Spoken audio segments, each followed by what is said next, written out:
Hello everyone, welcome back to my YouTube channel. आज का हमारा मैथ्स का जो क्वेश्चन है वह इस प्रकार से है। यदि 16a plus 16b plus 16c बराबर 144 है तो a, b और c का औसत क्या होगा, ये हमको फाइंड करना है, ज्ञात करना है। ओके, क्वेश्चन के लिए जो ऑप्शन है वह इस प्रकार से है। Option A 3, option B 5, option C 7 और ऑप्शन डी 9। तो चलिए इस प्रकार के क्वेश्चन को कैसे सॉल्व किया जाता है उसको सीखते और समझते हैं। ओके, तो सर्वप्रथम हम लोग क्या करेंगे, क्वेश्चन में जो भी चीज़ें दी हुई है उसको हम लोग नोट डाउन कर लेंगे। ओके, तो चलिए नोट डाउन करते हैं। नोट डाउन करने के लिए मैं यहाँ पर लिख देता हूँ, दिया है क्वेश्चन में सबसे पहली चीज़ क्या दी हुई है, इसकी बात करें तो क्वेश्चन में सबसे पहली चीज़ दी हुई है 16a plus 16b plus 16c बराबर 144। ठीक है, वही क्वेश्चन में हमको क्या फाइंड करना है, इसकी बात करें तो क्वेश्चन में हमको फाइंड करना है ए, बी व सी का औसत बराबर कितना होगा, ये हमको फाइंड करना है, ज्ञात करना है।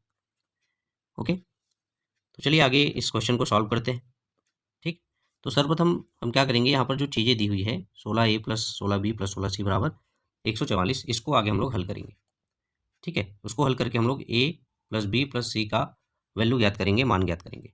ठीक है, तो चलिए करते हैं। मैं यहाँ पर लिख देता हूँ 16a plus 16b plus 16c बराबर 144।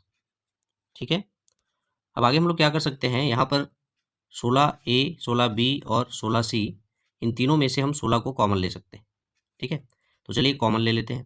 यहाँ पर हम लिख सकते हैं 16 ब्रैकेट के अंदर, यहाँ पर बचेगा a प्लस में b हो जाएगा यहाँ पर, उसके बाद प्लस c हो जाएगा, पुस्तक बंद हो जाएगा, बराबर इधर 144। क्लियर है यहाँ तक?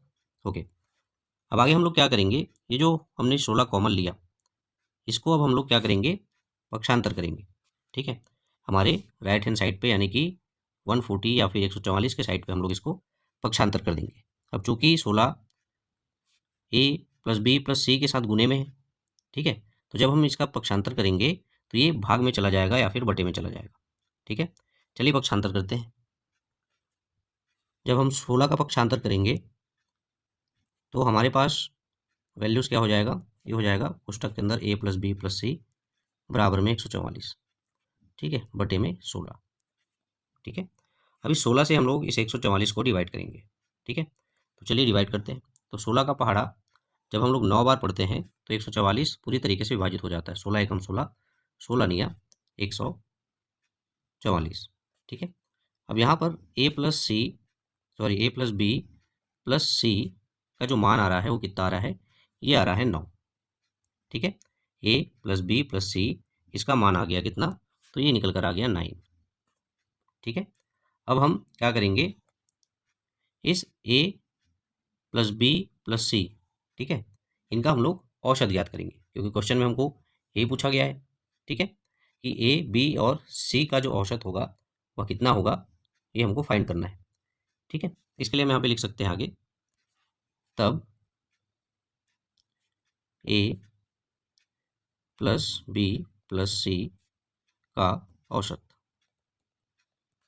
तो औसत का सूत्र क्या होता है, तो औसत का सूत्र होता है संख्याओं का योग बटे में कुल संख्या है। तो यहाँ पर संख्याओं के स्थान पर या संख्याओं की जगह पर दिया हुआ है a प्लस बी प्लस सी। ठीक है, तो इसको हम यहाँ पर लिखेंगे सीधा a प्लस बी प्लस सी। ठीक है, और नीचे में कुल संख्याएं। ठीक, तो कुल संख्याएं कितनी दी हुई है, या संख्याओं की जगह पर a b और c दिया हुआ है, तो इनकी संख्या कुल कितनी है, तो ये हो गया a1 b2 और c3। ठीक है, इस प्रकार से हम कह सकते हैं कि कुल संख्याओं की जो संख्या है वो कितना है, 3 है। ठीक है, अब आगे हम लोग क्या करेंगे, ऊपर में हमने जो लिखा है a प्लस बी प्लस सी, इसका मान अभी अभी हमने फाइंड किया जो कि आया है 9। ठीक है, इस 9 को हम लोग क्या करेंगे, इस सूत्र में रख देंगे और फिर आगे उसकी गणना करेंगे और a plus B plus C का औसत ज्ञात कर लेंगे। ठीक है, तो चलिए मान रखते हैं। ओके, जब हम लोग मान रखते हैं तो a प्लस बी प्लस सी बराबर हमने क्या निकाला है, तो हमने निकाला है 9। ठीक है, तो इस 9 को यहाँ पर लिख देंगे 9 और बटे में क्या है इधर, तो 3 है। ठीक है, अब इस 3 से हम लोग 9 को डिवाइड करेंगे, तो कितनी बार में डिवाइड हो जाएगा 9, तो हो जाएगा 3 एकम 3 और 3 तिया 9। इस प्रकार से जो 9 है वो 3 से 3 बार में डिवाइड हो जाएगा।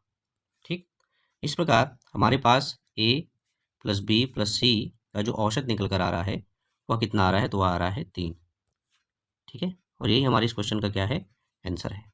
ठीक है, ए बी और सी का औसत क्या होगा, तो ए बी और सी का जो औसत है वह 3 होगा। ठीक है, अब चलिए बारी आती है ऑप्शंस की तरफ चलने की। ऑप्शंस की तरफ चलते हैं और देखते हैं कि कौन से वाले ऑप्शन में 3 दिया हुआ है। ओके ओके, तो जब हम लोग ऑप्शंस की तरफ आते हैं तो हम देखते हैं कि हमारे ऑप्शन नंबर ए में 3 दिया हुआ है, यानी कि इस क्वेश्चन का जो राइट आंसर होगा वो होगा ऑप्शन नंबर ए 3। ठीक है, यदि 16A plus 16B plus 16C बराबर 144 है तो ए बी और सी का औसत क्या होगा, तो ए बी और सी का औसत होगा 3। क्लियर? ओके, आशा करता हूँ आप लोगों को इस प्रकार का क्वेश्चन कैसे सॉल्व किया जाता है, कैसे बनाया जाता है, वो बहुत अच्छे तरीके से समझ में आया होगा तथा यह वीडियो जो है आप लोगों के लिए यूज़फुल और हेल्पफुल दोनों साबित होगा। इसी प्रकार के इम्पोर्टेंट क्वेश्चन को लेकर, टॉपिक को लेकर मिलते हैं हमारे नेक्स्ट वीडियो में। तब तक के लिए धन्यवाद। Thank you so much.